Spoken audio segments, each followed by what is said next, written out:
एक बात आज तक मेरी समझ में नहीं आई। अब क्या? ये कमला काकी 15 रुपए में भरपेट मटन कैसे खिला देती है?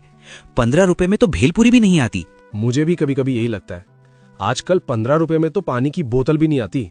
ये दे कैसे देती है? और रोटी भी दे रही है।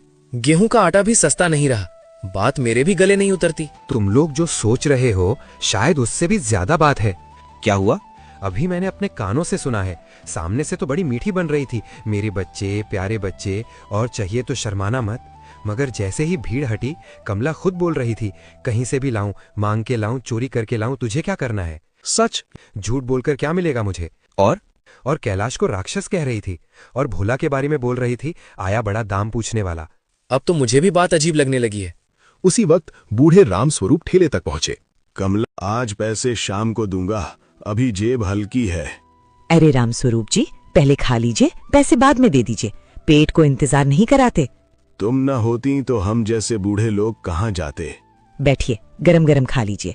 राम स्वरूप कटोरा लेकर बैठ गए। चाय की दुकान पर फिर सन्नाटा छा गया। यही बात समझ नहीं आती। सामने देखो तो लगे इससे अच्छी औरत कोई नहीं, पीछे सुनो तो लगे कुछ गड़बड़ है। और जब आदमी खुद अपने मुंह से चोरी का नाम ले तब शक और गहरा हो जाता है। अब मुझे तो पक्का लग रहा है कमला जैसी दिखती है वैसी है नहीं। धबलपुर में उस दिन सिर्फ एक सवाल नहीं था कि कमला काकी 15 रुपए में मटन कैसे खिला देती है। अब एक और सवाल पैदा हो चुका था, क्या कमला काकी सच में वैसी थी जैसी दिखती थी, या उसने बस मिठास का एक चेहरा पहन रखा था?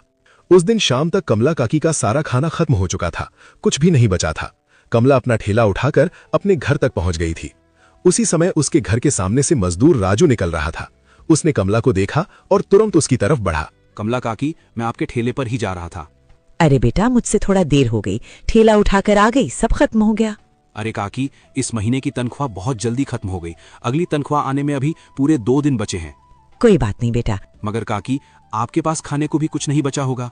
घर में थोड़ा बहुत पड़ा है, देती हूँ। काकी, अगर हो सके तो सुबह शाम तक का भी दे देना, 2 दिन निकल जाएंगे। अरे मेरे बच्चे, चिंता मत कर, जितना होगा दे दूंगी, तू भूखा नहीं रहेगा। कमला ने दरवाजा खोला, अंदर गई और थोड़ी देर बाद एक बर्तन में खाना और साथ में रोटियां लेकर बाहर आई। ये ले, अभी के लिए भी है और सुबह तक के लिए भी काम आ जाएगा, संभाल कर ले जाना। वाह काकी, तुम तो सच में बहुत अच्छी हो, इतना सब दे दिया। अरे मेरे बच्चे, ये तो कुछ भी नहीं, जा आराम से खा लेना। राजू खाना लेकर चला गया। जल्दी में वो अपना भावड़ा वहीं दरवाजे के पास भूल गया। कमला ने दरवाजा बंद कर लिया। थोड़ी दूर जाकर राजू को याद आया, अरे फावड़ा तो वहीं रह गया। वो वापस मुड़ा। घर के पास पहुंचा तो अंदर से कमला की आवाज सुनाई दी। कमरा बंद था। कमला जैसे किसी से बात कर रही थी। राजू दरवाजे के पास ही रुक गया।